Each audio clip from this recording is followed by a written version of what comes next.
Okay, so ibay natin ang pag-intro natin. Ang magpapakilala sa inyo is yung mga kasama nyo. So, let's start with Mr. Edward. Paano nyo po papakilala si Miss Belinda? Okay, wow. Well, si Belinda, siya yung babaeng nagbigay buhay sa mga compositions ko.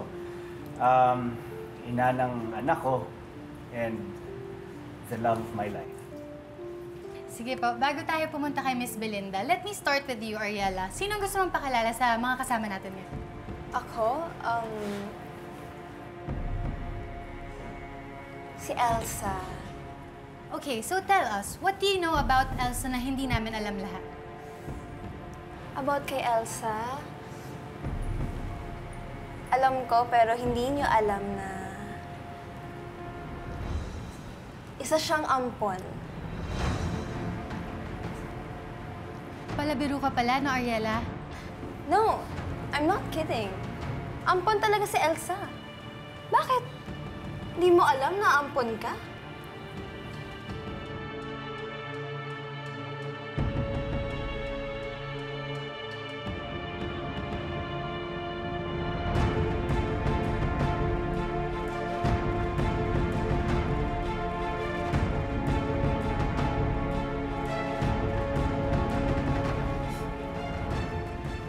Hindi ako ampon, Ariela.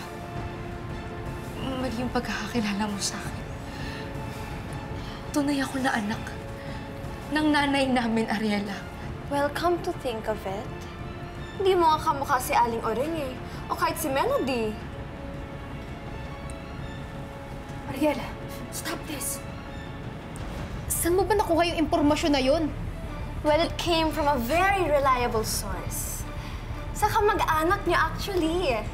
Ay, sa kamag-anak mo lang pala, Melody. Ariela, pwede ba huwag kang gumawa ng chismis? You want me to name names? Ganito na lang. Why don't you ask your nanay? Because I heard that she's the one who wants to keep it a secret from you. Ariela, hindi ako ampon. Ma'am, hindi ako ampon. Kung hindi ako ampon. Nay. Okay, wag po kayong aalis. Magbabalik po ang Viral Showbiz Trends. Kung You okay? hindi ako ampon.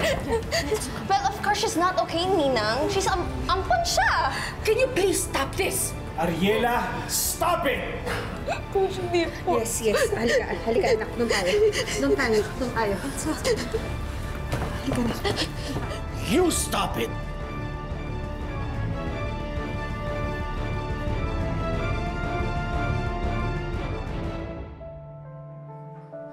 Oreng! Uy, Oreng! Oreng! Mo, ha? Para sa kawalangyaan mo? Tumigil ka, ha? Tumigil ka, ha? Demonyo ka talaga! Sinaktan mo anak ko! Pinahiya mo siya! Labas niyo nga yan. Ma'am, tara na po. Hindi! Bakit niyo ako ilalabas? Hindi ba ako tapos igaganti ko yung anak ko? Ay, Sige na po. hayop ka lalabas yan! Tama na! Baka i-demanda ka niyan! Hayop ka! Ano nangyari dito, ha?